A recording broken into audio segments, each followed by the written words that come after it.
Corte, dijo. Como una vez que no sé qué dijeron, y dice, doctor, ¿verdad que puedo tener 2 novios? ¿Qué tiene que ver eso con la clase? Pues le digo, bueno, pero pues, el corazón tiene 4 cavidades. Le digo yo, le dice la ciencia. Y en ese momento me dice, doctor, permítame, a ver, repita eso y se lo mandamos a su esposa. No, que tú vives en mis 4 cavidades, amor. Ya, compórtense, por favor. Vamos a hablar de hígado, ¿ok?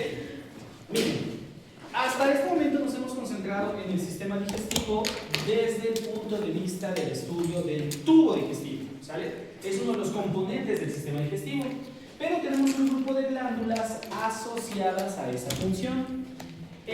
Algunas de estas glándulas no solo participan con el sistema digestivo, sino que participan con el sistema endocrino, el sistema inmunológico, etc. ¿Sale? Pero lo más conveniente es estudiarlas con sistema digestivo. Incluso hay una que la neta nada que ver con el sistema digestivo, pero por su origen embriológico, por su drenaje venoso, por su contigüidad anatómica, la vamos a terminar estudiando en este bloque, que será el vaso. Comenzaremos estudiando el hígado, y fíjense que el hígado es el órgano más voluminoso del cuerpo humano.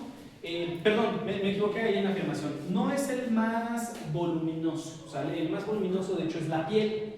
Es el segundo órgano más voluminoso o más grande del cuerpo humano.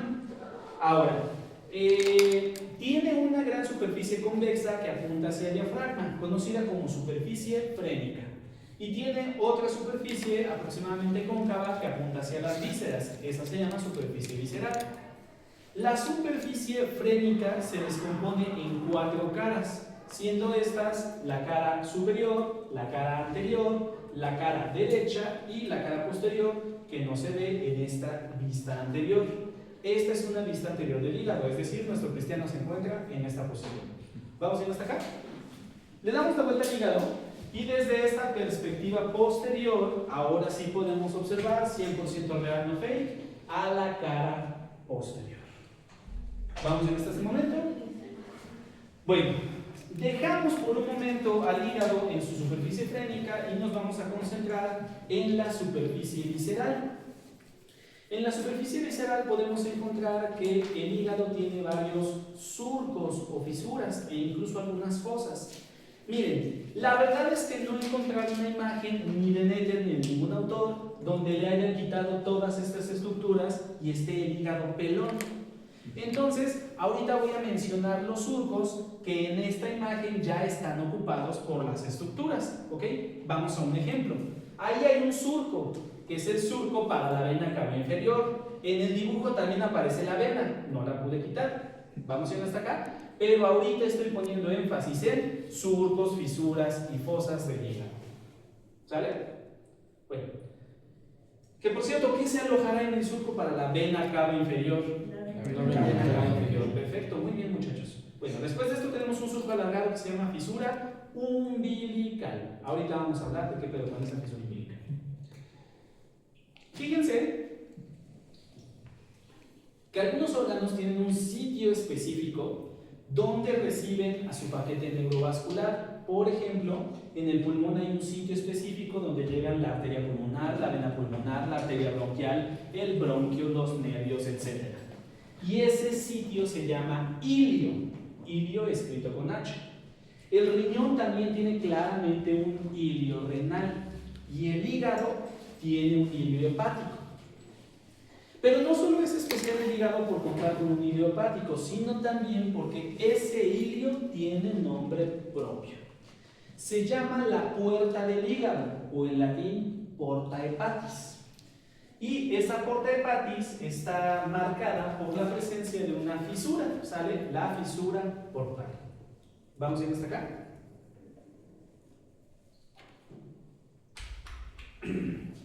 Bueno, después de la fisura portal encontramos por último a la fosa donde se aloja la vesícula biliar, sencillamente fosa vesicular. ¿Vamos bien hasta acá? Entonces, por el momento, doctor, ¿qué tal? Entonces, por el momento, nada más estamos enfatizando puros hoyos, puras fosas y puros surcos. Ahora sí, doctor. Dígame, ¿qué tal? Para el programa de postres, ¿tienes?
¿Quiénes son ustedes? Pene. Son mis bebés en desonante. ¿Qué pasó? Bueno, por eso. ¿De qué te acordaste?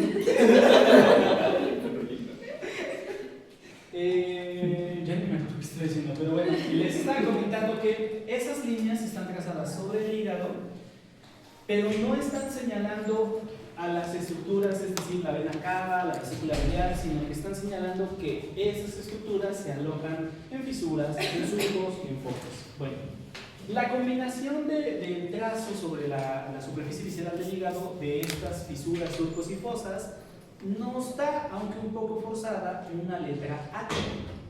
Entonces, gracias a esa letra H podemos dividir al hígado en lóbulos. Concretamente, piense primero que este marco representa el lado derecho del hígado. Este marco es el lado derecho del hígado. Os facilito, el W, ¿qué lóbulo es? Las opciones las tienen del lado izquierdo. ¿Sale? W, ¿qué cosa es? El lóbulo derecho. El lóbulo derecho. X es el Izquierdo. perfecto, sale. Y ahora viene una pregunta. ¿Caudal a qué se refiere? ¿Cauda a qué se refiere? Inferior. Fíjense, está en lo correcto al decir que caudal casi siempre hace referencia a abajo. Pero caudal significa una palabra muy concreta, o cauda significa algo muy concreto. ¿Qué mueve el perrito cuando está feliz? Cola. Cauda, ¿qué significa? Cola. Cola. ¿Dónde tienen la cola? Los perritos. Atrás, ¿sale? Y también nosotros, pero bueno, no sonaba elegante. Entonces, realmente caudal, aunque suele ser un sinónimo de abajo, caudal en realidad es atrás. No me voy a agarrar la cauda. ¿Ok? Atrás. ¿Vamos a ir hasta acá? Entonces, tip número 1. En el hígado, vamos a utilizar como referencia los marcos de la pantalla. En el hígado, ¿cómo sabemos dónde es atrás? ¿Qué estructura siempre nos puede funcionar como un comodín que nos diga aquí es atrás, aquí es atrás? Bueno, la vena cava inferior. La vena cava inferior siempre está atrás. Entonces, el marco superior nos está indicando la parte de atrás del hígado. ¿Sale? ¿Vamos a ir hasta acá? Entonces, ¿cuál será el lóbulo caudado? ¿Sale el lóbulo caudado o de Spiegel? Del Z. El Z tiene toda la razón. ¿Sale? Entonces, W es el lóbulo derecho, Y es el lóbulo, X, perdón, es el lóbulo izquierdo, Y es el lóbulo cuadrado, se los presento, el lóbulo cuadrado, y finalmente el lóbulo caudado o de Spiegel. Luego los alumnos de tercero o cuarto semestre dicen, ¿cómo se llama este lugar que está acá adelante de donde nos van al concurso? Este lugar de 3 pisos, pintoresco lugar, autóctono. Ándale. El malentendido. El malentendido, bueno, el malentendido. Entonces van al malentendido y entonces dicen, Spiegel tiene sed, haciendo referencia a que su lóbulo caudado tiene sed. ¿Vamos a ir hasta acá? ¿Vamos a ir hasta acá? Entonces, el lóbulo caudado se llama caudado porque está hacia la cauda, hacia la cola, hacia atrás. ¿Vamos a ir? Sí. Ok. Ahora, para lo que voy a comentar a continuación va a ser necesario recurrir a la explicación de la circulación fetal. Verán, durante la etapa de vida fetal, como el pulmón no insufla de sangre, como el pulmón no oxigena a la sangre, que esa labor la realiza la placenta. Entonces, lo primero que tenemos es que las arterias umbilicales se dirigen hacia la placenta. Vamos a ir hasta aquí. Una vez en la placenta, aunque no tan efectivo como lo haría un pulmón, la sangre se oxigena y retorna a la circulación por medio de la vena umbilical. ¿Ok? Las arterias umbilicales llegan a la placenta y retornan a la circulación por medio de la vena umbilical. Aquí hay otro detalle. Miren, en esta etapa de la vida, el hígado es como el niño fresa, ¿sale? O sea, güey, yo no recibo sangre que no venga directo de la placenta, güey. O sea, yo no voy a recibir cualquier sangre. Entonces, el hígado es el chico fresa, por lo tanto, el hígado recibe sangre directamente de la vena umbilical. Y es el único órgano que pasa por ese proceso. ¿Ok? Entonces, la vena umbilical desemboca en la vena porta, que es la que le aporta sangre al hígado. Yo sé que puede sonar raro que una vena mande sangre, pero ese es el caso que ocurre acá. ¿Sale? Entonces, la vena umbilical le manda sangre al hígado. ¿Ustedes tienen vena umbilical? No. La vena umbilical ya no sirve, ya no transporta sangre. Entonces queda un vestigio de la vena umbilical.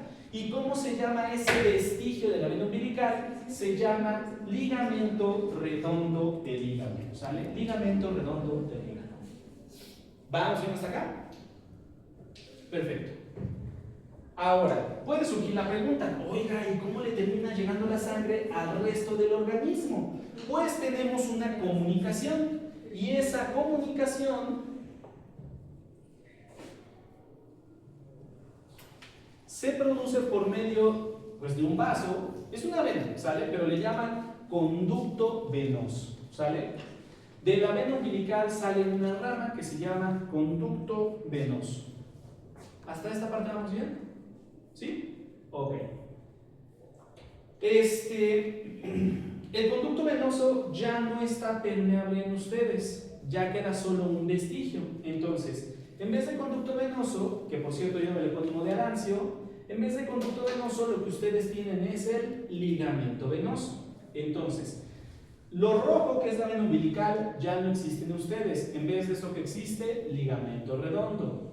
Lo naranja, que es el conducto venoso, ya no existe en ustedes. En vez de eso que existe, ligamento venoso. ¿Vamos bien hasta acá?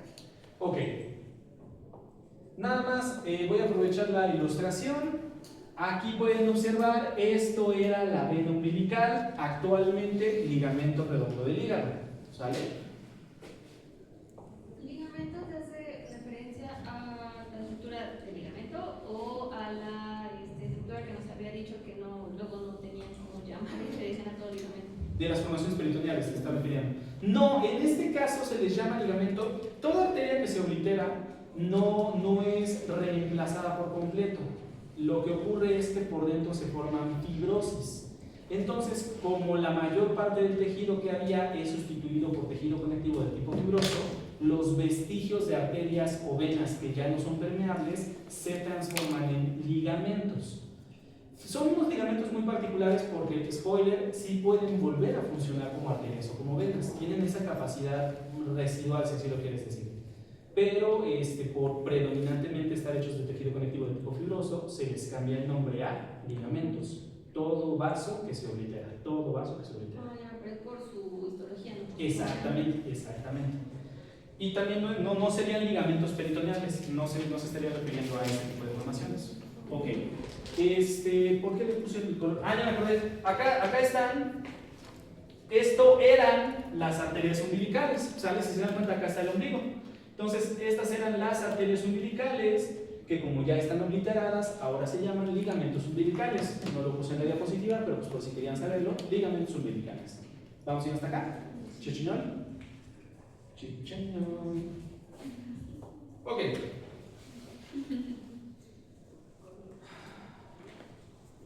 Ahora sí, ya dijimos hace rato cómo se llamaban los surcos, las fosas, etc. Ahora sí vamos a decir cómo se llama lo que hay en esos surcos, fosas, fisuras, etc. ¿Ok? Comenzaremos por ahí. Eso es el ligamento redondo. Eso es el ligamento redondo. ¿Vamos bien hasta acá? Parte de la fisura umbilical tiene ligamento redondo del hígado, que antes era la Vena umbilical. Exacto. ¿Y por qué lo respondes bien acá en el examen? No te sale, chavo. Bueno. Y la vena umbilical se comunica con la vena cava inferior por medio del... No, ligamento redondo se les dijo. ¿Cómo dijo? La vena umbilical se comunicaba con la vena cava inferior por medio del conducto venoso de Arancio. Pero ya no hay conducto venoso de Arancio, entonces, ¿ahora cómo se llama? Ligamento venoso. Ligamento venoso, ¿sale? Ligamento venoso. ¿Vamos hasta acá? Bueno. Después de esto, ¿Qué quedamos que había en el surco para la vena cava inferior? La vena cava La vena cava inferior. inferior, sale, listo. ¿Qué hay en la fisura portal? En la fisura portal hay una triada portal. La triada portal está caracterizada por vena porta, un conducto de bilis y la arteria hepática propia, ¿sale? Concretamente el conducto de bilis es el conducto hepático común. ¿Vamos a ir hasta acá? ¿Sí, señor? Sale. Y por último, ¿qué habrá en la fosa de la vesícula biliar? La vesícula. La vesícula biliar, ¿sale? ¿Vamos a ir hasta acá? Bueno, entonces retomamos los elementos que componían ASH, pero ahora sí mencionamos las estructuras que se alojan ahí. Que se alojan ahí. Les voy a hacer una pregunta capciosa. Esta pregunta requiere más razonamiento que memoria. ¿Cuál es el principal elemento de sostén? Pequeña pausa. Un elemento de sostén evita que un órgano se precipite al fondo de una cavidad. En otras palabras, que se caiga. Ahora sí, ¿cuál es el principal elemento de sostén del estómago?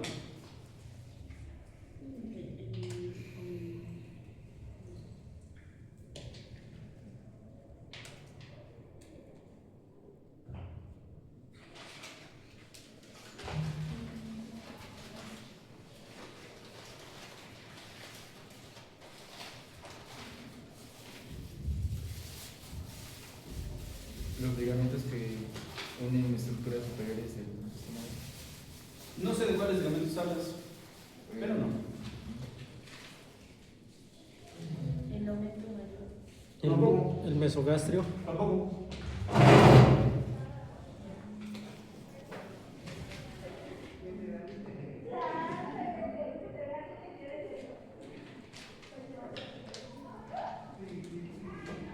¿Qué más? Respuestas. Los epiplonios es lo mismo que los aumentos y no.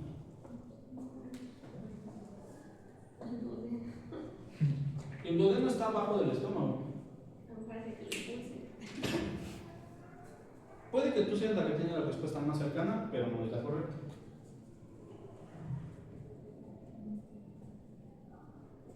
Órganos inferiores. ¿Perdón? Bueno, órganos inferiores de. No. Algo referente con el ligamento de Treitz.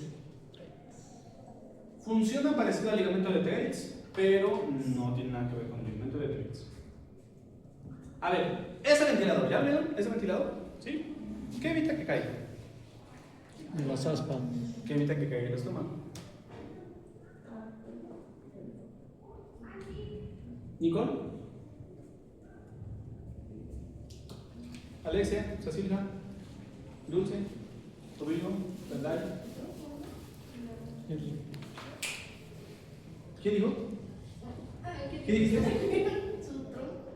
Su tronco. ¿Cuál tronco? ¿Cómo se llama? El esófago. ¡El esófago! El principal elemento que sostiene el estómago es el esófago. ¿Eso lo aguanta? ¿Quieres? ¿Te abrimos? No, pues claro, es una estructura 10 veces más resistente que cualquier otro ligamento que tenga el estómago. ¿Sabes? Está hecho de músculo, es puro músculo, ¿sabes? Entonces, el esófago es el principal elemento de sostén del estómago. ¿Y eso qué tiene que ver con el hígado? Ah, pues es que miren, el principal elemento de sostén del hígado, ahorita me regreso, ¿sale? El principal elemento de sostén del hígado son las venas suprahepáticas y la vena cava inferior. Son el principal medio de sostén. Le pueden cortar todos los ligamentos al hígado y el hígado sigue en su lugar, porque lo sostienen sus venas suprahepáticas y la vena cava inferior. ¿Vamos a ir hasta acá? ¿Vamos a ir hasta acá? Sí. Entonces, aunque ahorita vamos a hablar de medios de sostén del hígado, en esencia estaríamos hablando de medios de fijación y de sostén secundarios. ¿Ok? Bueno, comentado esto, entonces, fíjense que durante la etapa de vida fetal, como la vena umbilical lleva sangre, estaba envuelta por una formación peritoneal bilaminar que une el hígado con la pared abdominal. Si lo piensan, esa definición es la clásica definición de un meso. Pero la vena umbilical en ustedes ya no transporta sangre. La vena umbilical ya no transporta sangre. Por lo tanto, aunque cumple con toda la definición de un meso, el ligamento falciforme pues no se llama meso porque su vasito que va por ahí ya no transporta sangre. ¿Vamos bien hasta acá? ¿Por qué se llama falciforme? La palabra falciforme hace referencia a una estructura en forma de falx o de hoz. Por si nunca han visto una hoz, es una especie de hoja curva que se utiliza para cegar la cosecha en el campo, o en la bandera del comunismo o la bandera de la Unión Soviética está el martillo cruzado con la hoz, ¿sale? Entonces, esa forma de hoja curva es una forma de hoz. ¿Vamos bien hasta acá? Bueno, entonces, ligamento falciforme porque tiene forma de hoz y envolviendo, o más bien envuelto por el ligamento falciforme, el ligamento redondo. ¿Vamos bien hasta aquí? ¿Chichillón? Sí. Perfecto. Aquí podemos ver el ligamento falciforme y el ligamento redondo, pero desde la perspectiva de la pared abdominal. ¿Ok? Desde la perspectiva hepática, desde la perspectiva de la pared abdominal. ¿Qué otros medios de fijación o sostén tiene el hígado? Bueno, si nos vamos a la superficie posterior, en la superficie posterior nuevamente observamos parte del ligamento falciforme, parte del ligamento redondo, pero ahorita no nos interesan. Fíjense que el peritoneo viene recubriendo al hígado y a esta altura lo que hace es reflejarse y comenzar a recubrir la pared abdominal. El peritoneo recubrió al hígado hasta acá y aquí cambió de dirección. Eso genera un borde que dicen que tiene forma de corona, más o menos ese borde marcado con color rosa. ¿Vamos bien hasta acá? Sí. Bueno, pues a eso le llaman ligamento coronario, ¿sale? A ese borde le llaman ligamento coronario. Si lo perciben, las esquinitas del ligamento coronario no están marcadas, ¿sale? Si lo perciben, no están marcadas. Entonces, esas esquinitas se llaman ligamentos triangulares. ¿Okay? Aquí está escrito, ligamentos triangulares. ¿Vamos bien hasta acá? Pero ¿por qué no es una sola estructura? Lo que pasa es que entre esta parte de los pliegues peritoneales tenemos abundante, pero muy abundante tejido conectivo, de tal manera que se dota de independencia a estas estructuras, que son los ligamentos triangulares, que por cierto, dicen los autores, que son los principales que fijan al hígado. Vamos hasta acá. Chichi. Y aquí estamos observando el mismo juego de estructuras, el ligamento coronario y los ligamentos triangulares, pero ahora en la perspectiva de la pared abdominal, ¿sale? Si se dan cuenta, el ligamento coronario estaría delimitando un área desnuda de peritoneo en el hígado, ¿sale? Aquí está, un área desnuda de peritoneo en el hígado y un área desnuda de peritoneo en la pared abdominal. ¿Vamos bien? Sale pues.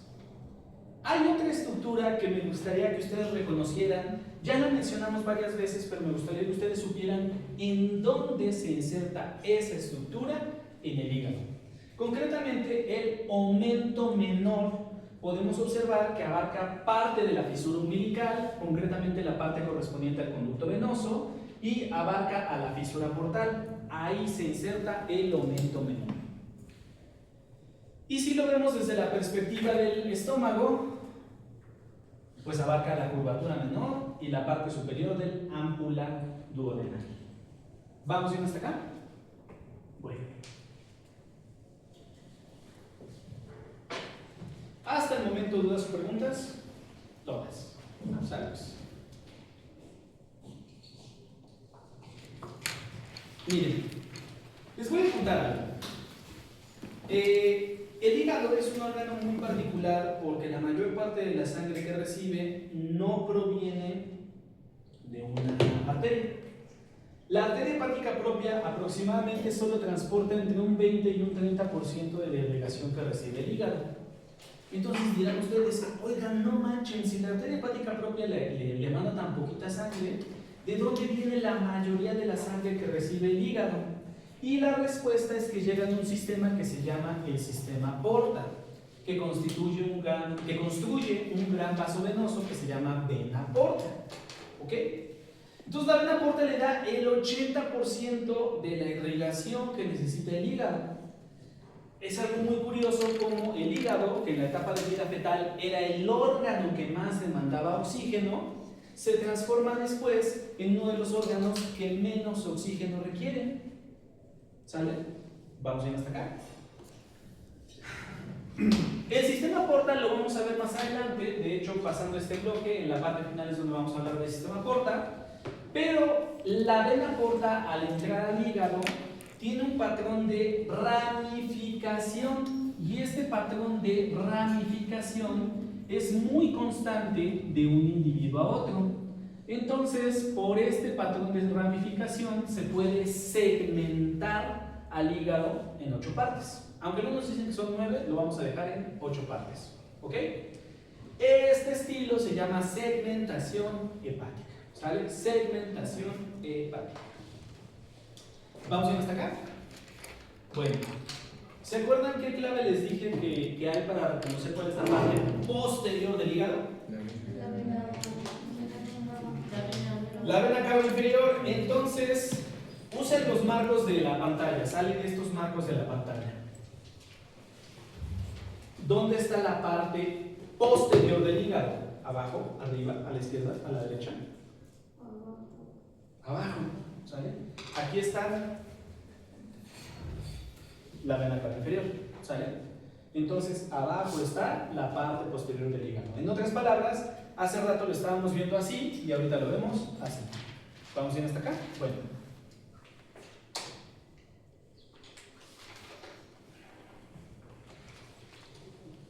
El primer segmento del hígado corresponde con el lóbulo caudado. Entonces, primero van a aparecer unas letras. ¿Qué letra será el lóbulo caudado?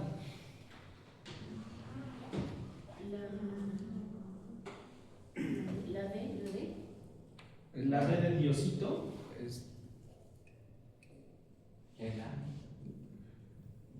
Ok, caudado, ¿qué algo significa? Cola. Hacia la cola, sale acolado. Entonces el lóbulo caudado tiene que estar hacia la cola. ¿Y la cola dónde está? La cola en general, ¿dónde está?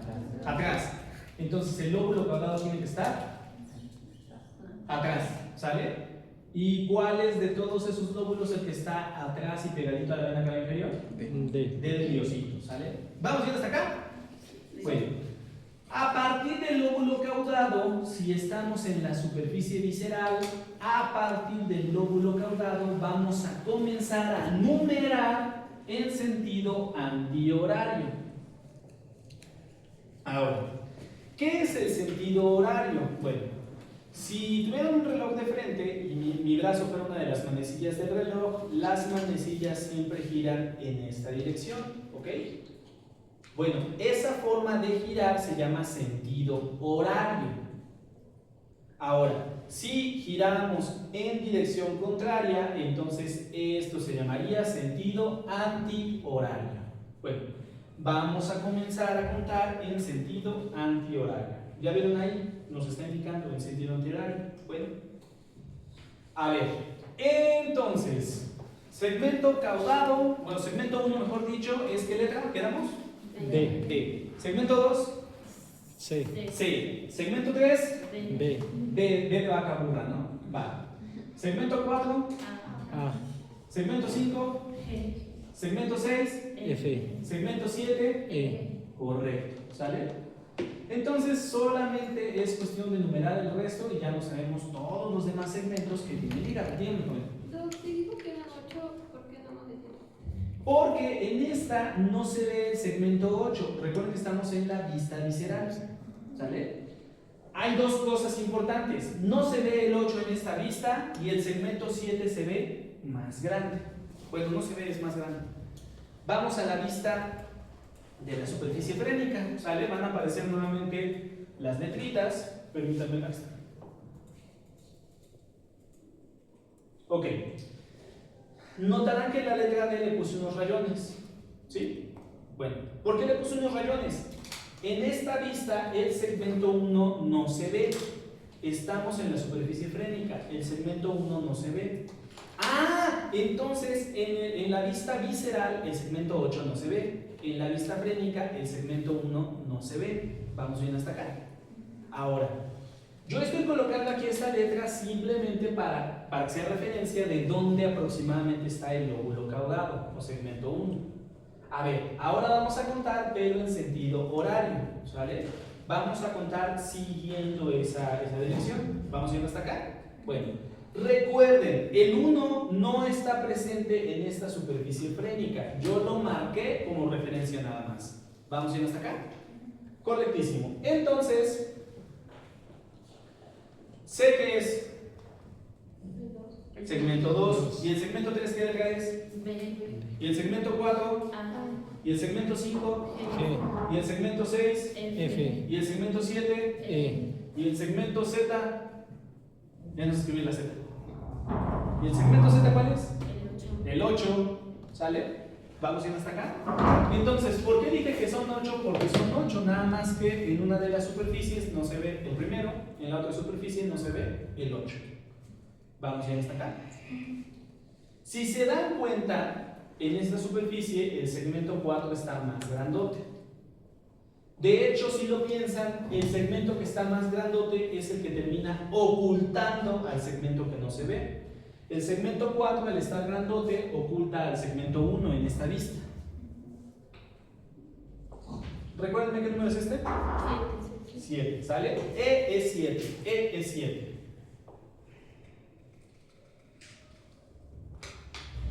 E, ¿qué es? 7. El segmento 7 es muy grandote, el segmento 7 es muy grandote y está ocultando al segmento 8. Vamos a ir hasta acá.